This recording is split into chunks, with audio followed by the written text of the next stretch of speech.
নমস্কার বন্ধুরা, শিবানী কিচেনে আপনাদেরকে স্বাগত। আজকে আমি পালং চিকেন করব।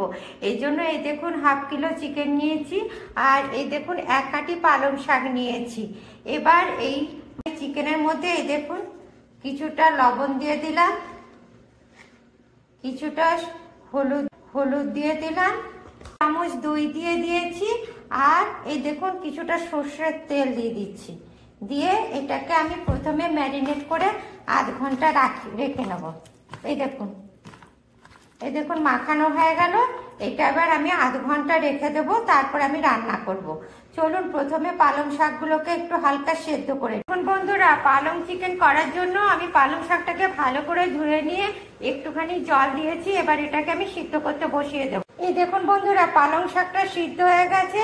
এবার আমি পালং শাকটাকে এই যে ঠান্ডা বরফ জলে দিয়ে দিচ্ছি। এই ঠান্ডা বরফ জলে দিয়ে দিলে এই যে পালং শাকের কালারটা পাল্টাবে না, এটা একই রকম থেকে যাবে।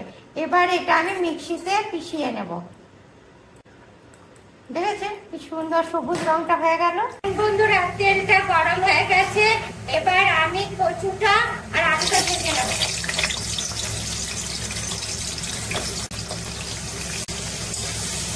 দেখুন বন্ধুরা, কচুটা আর আলুটা ভাজা হয়ে গেছে। এবার এটাকে আমি তুলে নিচ্ছি। একটু চিনি দিয়ে দিলাম, চিনিটা লাল লাল হয়েছে। এবার এর মধ্যে আমি খাড়া মশলা দিয়ে দিলাম। এবার এই মশলাটা ভাজা হয়ে গেছে। এবার এর মধ্যে এর মধ্যে আমি এই দেখুন টমেটোটা দিয়ে দিলাম। এই দেখুন বন্ধুরা, হালকা পেঁয়াজটা ভাজা ভাজা হয়েছে। এবার আমি কাঁচা লঙ্কা, আদা, রসুন করে রেখেছি, ওটা দিয়ে দিলাম।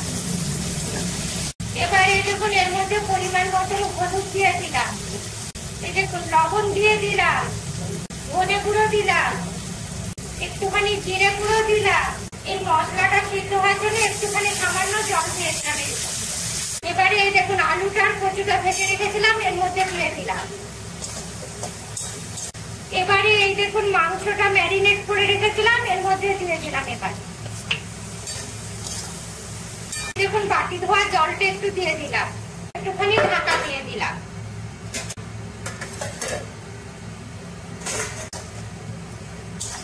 এবার এর মধ্যে এই দেখুন পালং শাক বাটাটা দিয়ে দিচ্ছি।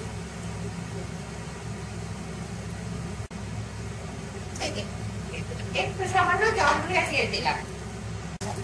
দেখেছেন কি দারুণ সবুজ রং। মিক্সি ধোয়া একটু জল দিয়ে দিলাম।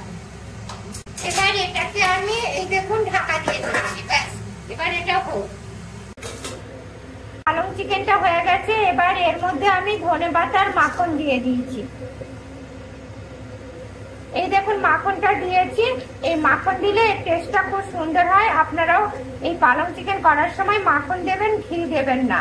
আর ধনেপাতা অতি অবশ্যই। দেখুন বন্ধুরা, চিকেনটা কষা হয়ে গেছে। এবার এর মধ্যে আমি এই দেখুন জল দিয়ে দিচ্ছি।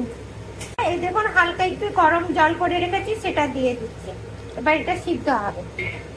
বেশি জল দেবো না, কিছু না। এই একটু আলুটা কচুটা সিদ্ধ হয়ে গেলে আমি এটা নামিয়ে নেবো, একটু কষা কষা করে।